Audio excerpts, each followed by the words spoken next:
I'm sitting here in Warsaw with Neil Williamson, a Scottish writer who came here for a panel event at a bookstore and also to participate with some other events with Polish fandom. And I thought I'd take the opportunity to ask him a few questions. Starting out with, you have a novel up for a short story up for the BFSA award. Could you tell us a little bit about it and where it appeared? Yeah, it's a story called Arrhythmia. It's in a really cool anthology called The Music for Another World, edited by Mark Harding, who's a first-time editor, and he's chosen a really good selection of fantasy stories on the subject of music. A lot of really good writers from all over the world, and some really, really nice stuff in it. And the particular story I wrote for it is Mad. It's one of my stories which are actually a musical, and it's set in 1970s Britain.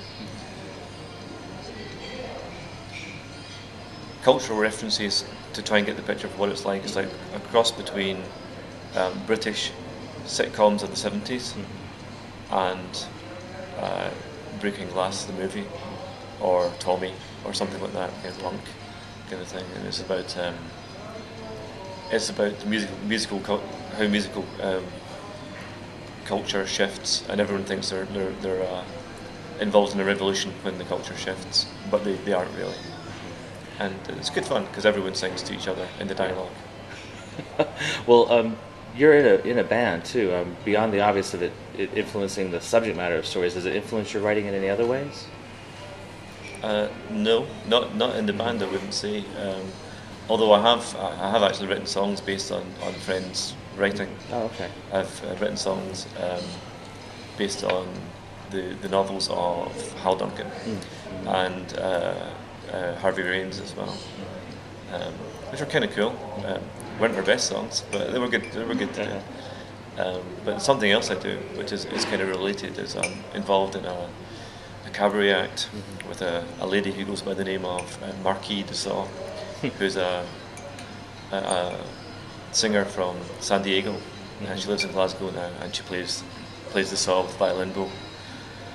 And we do this weird cabaret stuff where we take a bunch of songs and link them together with little bits of text, which are our backstory about the two characters who are actually performing the songs. Yeah. And it's a kind of fantasy story about people who may be either immortal or dead or ghosts or something like that.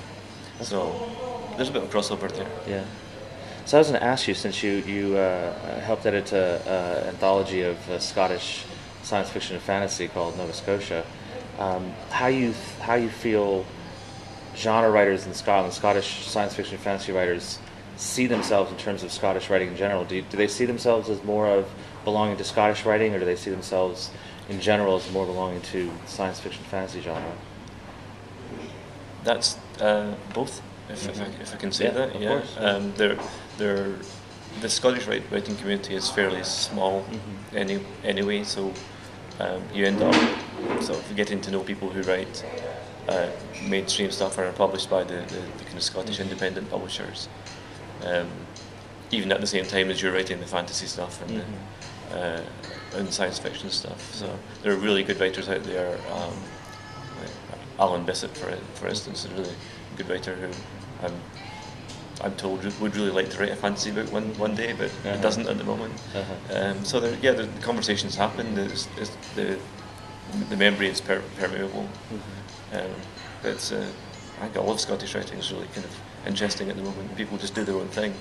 You know, they don't feel there's not a movement. There's not a kind of critical kind of direction. Everyone just decides what they're going to do and goes and does it. So if that happens to be space opera or high fantasy or something like that, then you go and do that. And there's mutual respect on all sides. In addition to Nova Scotia, is there an anthology or even a website or whatever that you recommend for someone who's interested in kind of a core sample of current Scottish writing, whether it's genre or non-genre? Or is there not such a thing right now? Not that I know of. I think you just have to look for writers. Yeah. I mean, if you like space opera, can name names. There's people will always know Ian Banks, Right. Ken MacLeod, if you like the more near future Right. kind of science fiction at the moment. Gary Gibbs and Mike Cobley are writing space opera. Brian Ruckley's writing some really good heroic fantasy. Alan Campbell's writing new weird type stuff. Yeah. Richard Morgan, not actually Scottish, but he lives in Glasgow. Right. Charlie Strauss, obviously not Scottish, but he lives in Edinburgh. Hannah Ryan Amy, very good Finnish writer, lives in Edinburgh.